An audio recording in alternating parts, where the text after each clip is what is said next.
Hi friends, this is বানি and welcome to my channel. বন্ধুরা, আজকে আমি তোমাদের জন্য একটা দারুণ টপিক নিয়ে এসেছি। আজকে আমরা দেখব অ্যাজ ইফ আর অ্যাজ দো এর মধ্যে কি পার্থক্য। আমরা প্রায় কনফিউজড হয়ে যাই সেন্টেন্সে এই দুটোর ব্যবহার নিয়ে। অর্থাৎ কখনো কখনো আমরা সেন্টেন্সে দেখি অ্যাজ ইফ এর ব্যবহার হতে, আবার একই অর্থে আমরা অ্যাজ দো এর ব্যবহার হতে দেখি। তো কোনটার ব্যবহার আমরা সেন্টেন্সে কখন করব? আজকে আমরা এগুলোই দেখব। সেন্টেন্সে আমরা অ্যাজ ইফ আর অ্যাজ দোকে ইন্টারচেঞ্জেবলি কি ব্যবহার করতে পারি নাকি পারি না? সেন্টেন্সে অ্যাজ ইফ আর অ্যাজ দো এর ব্যবহারে বেশ কয়েকটা নিয়ম আছে, সেগুলোকে আমাদের সঠিকভাবে জানা দরকার। তা না হলে আমরা সেন্টেন্স দেখে কনফিউজড হয়ে যাব। তা না হলে আমরা সেন্টেন্সগুলোকে তৈরি করতে ভুল করব, বলার সময়ও ভুল হয়ে যাবে। আর ঠিক সেই কারণে আজকে আমি তোমাদের জন্য এই ইম্পর্টেন্ট টপিকটা নিয়ে এসেছি। দেখো, এই টপিকটা যতটা সহজ মনে হয় ততটা নয়। অর্থাৎ এর ভেতরে বেশ কয়েকটা রুলস রয়েছে যেগুলোকে আমাদের জানা দরকার। তো প্রত্যেকটা নিয়মকে খুব ভালো করে বোঝার চেষ্টা করো। আমি প্রত্যেকটার সাথে এক্সাম্পল দিয়ে তোমাদেরকে বুঝিয়ে দেওয়ার চেষ্টা করব সেন্টেন্সে এই দুটোর সঠিক ব্যবহার। তো আজকের ভিডিওটাও কিন্তু খুব ইম্পর্টেন্ট, খুবই ফ্রুটফুল হতে চলেছে। তোমরা কোথাও যাবে না, আমার সাথে ভিডিওটা একদম শেষ পর্যন্ত থাকবে। যা চ্যানেলে নতুন, অর্থাৎ প্রথম আমার ভিডিও দেখছো, তারা প্লিজ চ্যানেলটাকে সাবস্ক্রাইব করে নিও। তাহলে যখনই আমি ভিডিও আপলোড করবো তোমরা নোটিফিকেশন পেয়ে যাবে। তো দেরি না করে চলো শুরু করা যাক আজকের ভিডিও। সবার আগে আমাদের জানা দরকার অ্যাজ ইফ আর অ্যাজ দোটা আসলে কি। দেখো, এ দুটো হলো কনজাংশন, সাবঅর্ডিনেটিং কনজাংশন। সেন্টেন্সে এ দুটোর ব্যবহার আমরা দুটো ক্লজকে কানেক্ট করতে ব্যবহার করে থাকি, আর এ দুটোর অর্থ একই হয়। অর্থাৎ অ্যাজ ইফ এর অর্থ হলো যেন বা এমন ভাবে যেন, আবার অ্যাজ দো এর অর্থ হলো যেন বা এমন ভাবে যেন। তো এরকম অর্থে আমরা সেন্টেন্সে এই দুটোকে ব্যবহার করে থাকি। আর একটা জিনিস তোমরা এখানে মনে রাখবে, আমরা সেন্টেন্সে অ্যাজ ইফ আর অ্যাজ দোকে ইন্টারচেঞ্জেবলি প্রায় ব্যবহার হতে দেখি। এই দুটোকে আমরা ইন্টারচেঞ্জেবলি ব্যবহার করতেই পারি, কিন্তু as though R as if এর মধ্যে একটা সাটল ডিফারেন্স রয়েছে, একটা সামান্য পার্থক্য রয়েছে। দেখো, অ্যাজ ইফ কে আমরা প্রতিদিনের কনভারসেশনে ব্যবহার করে থাকি। That means this one is more common in spoken English. কিন্তু অ্যাজ দো হলো একটু ফর্মাল। দ্যাট মিনস আমরা ফর্মাল কনটেক্সটে এই স্ট্রাকচারটাকে ব্যবহার করে থাকি। এবার আমরা দেখব এই দুটো সাবঅর্ডিনেটিং কনজাংশনের ব্যবহারে কিছু নিয়ম। দেখো, এ দুটোকে ব্যবহার করতে গিয়ে আমরা বেশ কিছু নিয়ম মেনে চলি, তা না হলে সেন্টেন্সগুলো ভুল হয়ে যায়। যদি আমি বলি তাকে দেখে মনে হয় সে যেন ক্লান্ত, বা তাকে যেন ক্লান্ত মনে হচ্ছে, he looks as if he is tired. He looks as if he is tired. বা আমরা এটাও বলতে পারি he looks as though he is tired. একটা এক্সাম্পল দেখো, যদি আমি বলি তাকে দেখে মনে হচ্ছে যেন সে ভূত দেখেছে, he looks as if he has seen a ghost. He looks as if he has seen a ghost. বা আমরা এটাও বলতে পারি he looks as though he has seen a ghost. একটা এক্সাম্পল দেখো, যদি আমি বলি সে এমন ভাবে কথা বলে যেন সে সব জানে, সে সব কিছু জানে, he talks as if he knew everything. He talks as if he knew everything. বা he talks as though he knew everything. আচ্ছা, এখানে আমরা নিউ এর ব্যবহার কেন করলাম? একটা এক্সাম্পল দেখো, যদি আমি বলি সে এমন ভাবে দৌড়ায় যেন তার জীবন এটার উপর নির্ভর করে, he runs as if his life depended on it. He runs as though his life depended on it. আচ্ছা, এখানে আমরা ডিপেন্ডেড এর ব্যবহার কেন করলাম? হি রানস, দ্যাট মিনস এখানে আমরা প্রেজেন্ট টেন্সের ব্যবহার করেছি, subject plus first form of the ভার্বের ব্যবহার করেছি।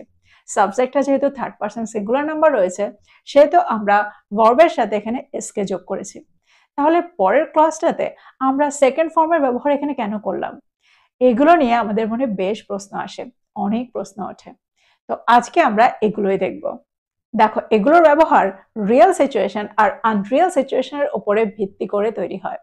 দ্যাট মিনস অ্যাজ ইফ আর অ্যাজ দো এর ব্যবহার আমরা নির্ভর করি সিচুয়েশনটা রিয়েল সিচুয়েশন নাকি আনরিয়েল সিচুয়েশন।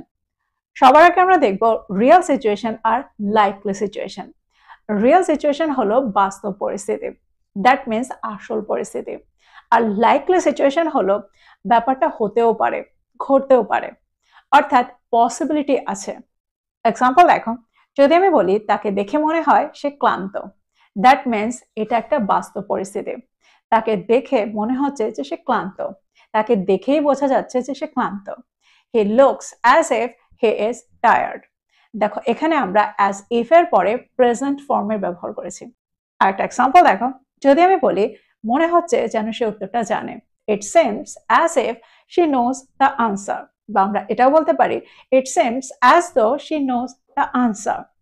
দেখো সেন্টেন্সে আমরা এখানে একটা লাইকলি সিচুয়েশন বোঝাচ্ছি। That means the situation is possibly true, অর্থাৎ এটা হতেও পারে, এটা সত্যি হতেও পারে, সে উত্তরটা জানতেও পারে। তো এই সেন্টেন্স দুটো ছিল প্রেজেন্ট টেন্সে। এবার আমরা দেখব পাস্ট টেন্সে রিয়েল বা লাইকলি সিচুয়েশন। যদি আমি বলি সে এমন ভাবে হেসেছিল যেন সবকিছু ঠিকই ছিল, she smiled as if everything was fine, she smiled as if everything was fine, বা আমরা এটাও বলতে পারি she smiled as though everything was fine। দেখো এই সেন্টেন্সটার মধ্যে আমরা এটা অর্থ করতে চাইছি যে এটা হতেও পারে, হয়তো সবকিছু ঠিকই হয়ে গেছে, সে এমন ভাবে হাসছিল যেন সবকিছু ঠিকই ছিল।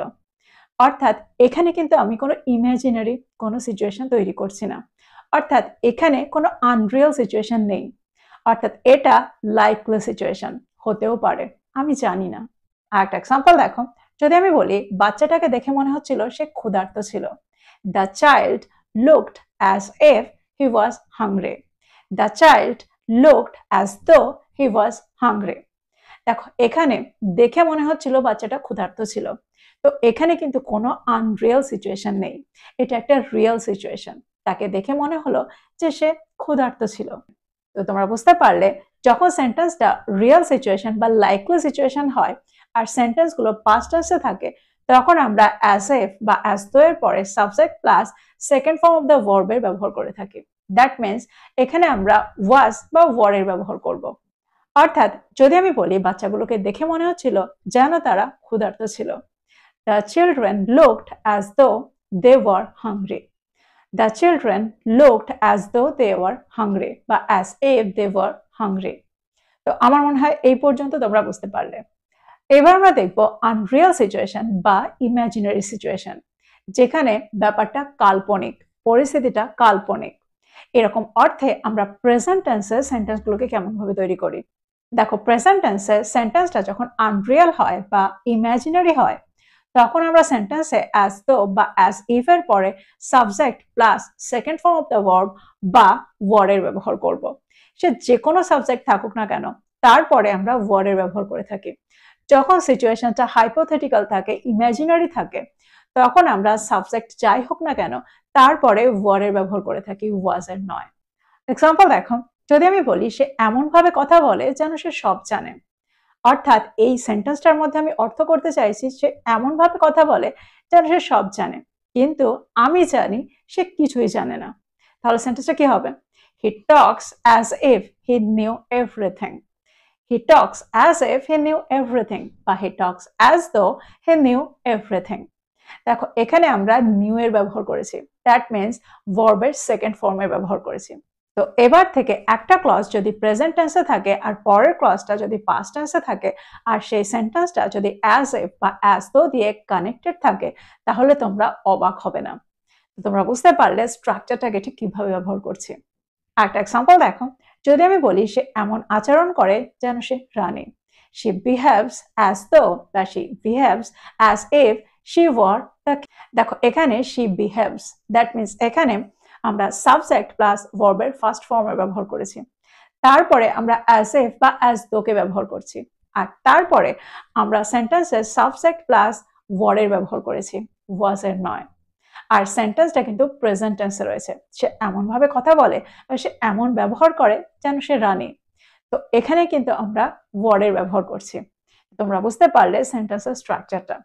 আমরা এখানে পরের ক্লাসটাতে অ্যাজ ইফ বা অ্যাজ দো এর সাথে হয় ভার্বের সেকেন্ড ফর্মের ব্যবহার করব আর না হয় ওয়ার্ডের ব্যবহার করব সেন্টেন্স অনুযায়ী।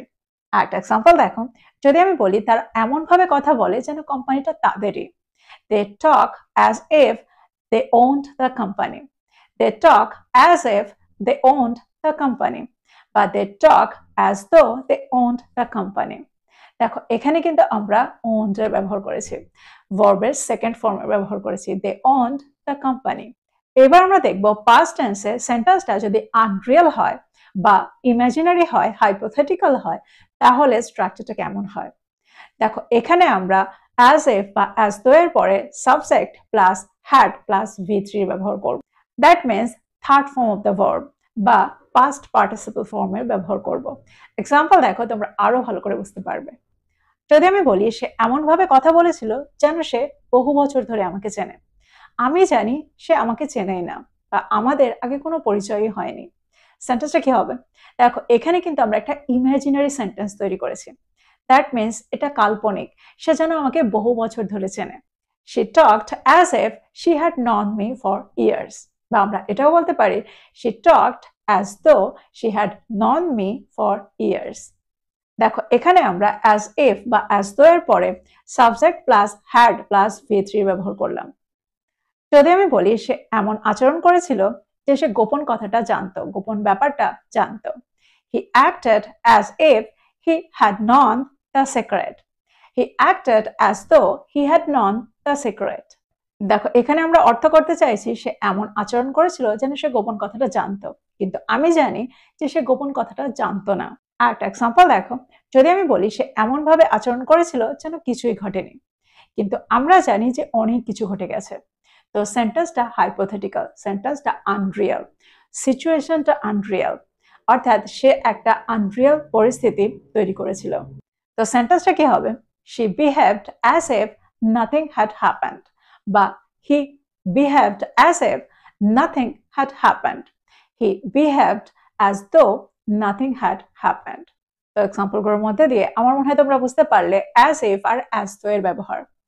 যখন আমরা প্রেজেন্ট টেন্সে আনরিয়াল সিচুয়েশন বোঝাতে চাই, অর্থাৎ সিচুয়েশনটা আনরিয়াল হয় বা হাইপোথেটিক্যাল হয় বা ইমাজিনারি হয়, তখন আমরা সেন্টেন্সে as if বা as though plus subject plus ভার্বের সেকেন্ড ফর্ম বা ওয়ার্ডের ব্যবহার করে থাকি।